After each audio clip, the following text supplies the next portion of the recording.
Derek Chauvin, the former Minneapolis police officer convicted of murdering George Floyd, has reportedly been stabbed by an inmate in prison.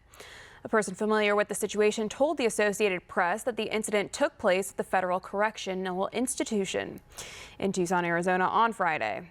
The Bureau of Prisons also confirmed that there was an incident at the FCI on Friday around 12:30 p.m., but it didn't name names. However, the agency did say that employees at the prison performed life-saving measures before the inmate was taken to a hospital for further treatment. A spokesperson for Minnesota's Attorney General said on Sunday that they have heard Chauvin is expected to survive. But Attorney General Keith Ellison said he is still sad to hear that Chauvin was the target of violence, adding that he, like any incarcerated individual, should be able to serve his sentence without fear of retaliation or violence. I'd like to bring on Lieutenant Stephen Rogers to discuss this, former New Jersey police lieutenant and U.S. Navy officer, also known as the Great Captain America. Thanks so much for being back with us. It's great to see you. Pleasure to be here. Thank you. So an innocent man who's been a victim of the corrupt virtue signaling injustice system rotting away in prison is now stabbed. What do you make of this? What are your thoughts on this situation? Well, wouldn't it be nice if the Attorney General would have come out and said, you know, we got to take a look at that new evidence that has surfaced. We need to take a real good look at this. Look, to be frank with you, no one likes to see any brutal actions of police officers. So let's just say the officer used excessive force, but not to the degree that it cost the life of Floyd. And let me add this. He would have never, meaning the police officer, would have never gotten a fair trial anywhere in this country. It was political from A to Z. And as a result, we now have a guy in prison who now has to be protected because somewhere, somehow, somebody's going to try to take his life. Yeah, it is very sad what's happening to this poor man. My heart just goes out to him and his family. He was obviously placed in general population in the prison. Do you think this will change following the stabbing? I mean, shouldn't he at least be able to serve a sentence without fear of retaliation? No, he's going to have to be, unfortunately, at a general population. I don't know why they put him in general population, knowing he was a police officer. Everyone knows who the officer is. And as far as I'm concerned, that was a very bad decision made by whoever made that decision. They had to know. Look, I've been in law enforcement 38 years. You got to know. You put a former cop in general population, he's not going to last long. Yeah, it is so preposterous. It's so sad that this is even happening. They knew exactly what they're doing. It's quite similar to all of the January 6ers who are unfairly locked up in solitary confinement. I mean, there's no rhyme or reason for any of this other than that it's a political two-tier justice system.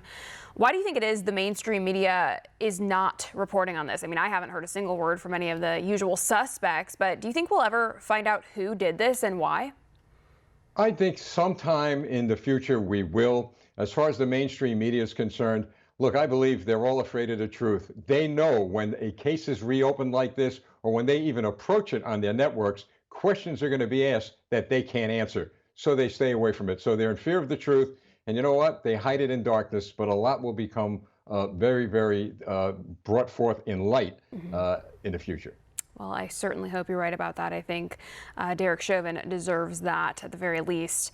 Now, in other news, the New York Post is now reporting that New York retailers have lost $4.4 billion due to organized shoplifting rings back in 2022. And apparently there's no end in sight for this, as Governor Kathy Hochul just vetoed a bipartisan bill that would have created a task force to combat the organized theft. Why don't these Democrats want to solve this ongoing problem? I mean, why do they allow this to continue on perpetually? Well, you're right. They allowed it. They created the atmosphere for this to happen. And they have no idea what they're doing with regard to task force. Look, the task force is a political appropriate way, meaning it's politically wise in their eyes. Make the people feel good. We're going to form a task force. We're going to have a committee hearing. The way you get this done is you give the police the tools they need to arrest these people and lock them up, put them in prison. Look at when we had stop, question, and frisk, a lot didn't go on. That was a preventive, proactive measure police took before these things could happen. These are organized criminal elements now that are going and committing these crimes. And by the way, the people of the city of New York elected these people to office that are allowing this to happen. So maybe they'll wise up now and get rid of them. Well, yeah, that was actually going to be my next question. I mean, how is this even sustainable? Well, what does the future look like so long as we allow this to continue? And do you think this will be the straw that breaks the camel's back to wake up the people who continue to vote blue and allow these people to stay in office who are literally creating the problems?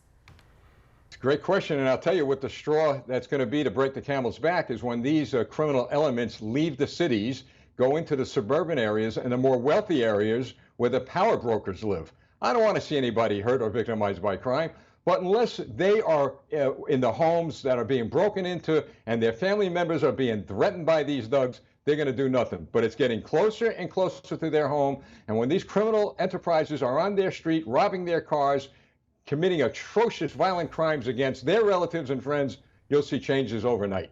Yeah, you're absolutely right. Just like we saw Gavin Newsom miraculously clean up San Francisco when Chinese leaders came into town. I mean, it is just so hypocritical, and it's so sad that we have to allow this to continue to happen when people like you and I have been warning about this for years, and now we're seeing it all play out, and no one wants to listen until it directly affects them. So it's just sad that we have to allow this to continue. It's sad that there is an easy solution here, and no one wants to figure that out.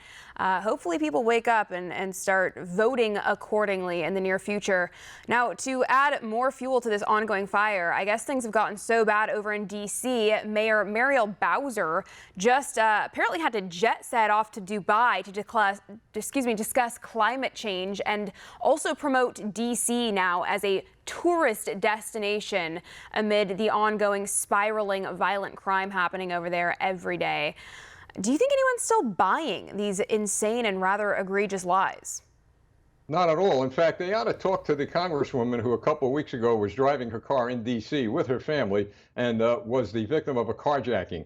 A congresswoman, by the way, who was recommending defund the police. And yeah, come on, visit Washington. It's a great city. Well, did she change her tune after she was victimized by crime?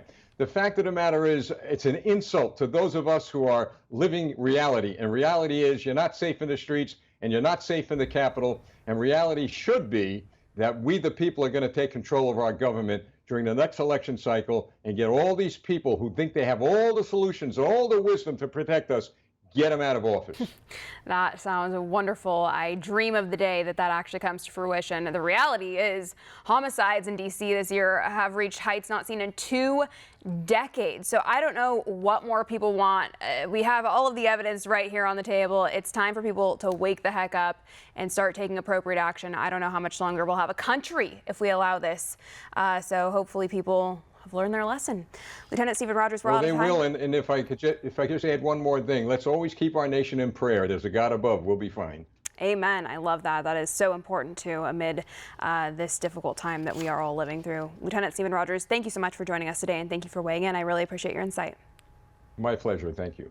For all our viewers asking where One America News is heading in the future, we would like to introduce you to OAN Live. OAN Live is the best way to stay up to date on all of the hard-hitting, straight-shooting, national and international headlines. And the best part is, OAN Live is only $4.99 per month. All the credible, honest, unbiased reporting One America News offers at a fraction of the cost of cable. Just go to OANN.com to easily sign up for OAN Live and stay informed.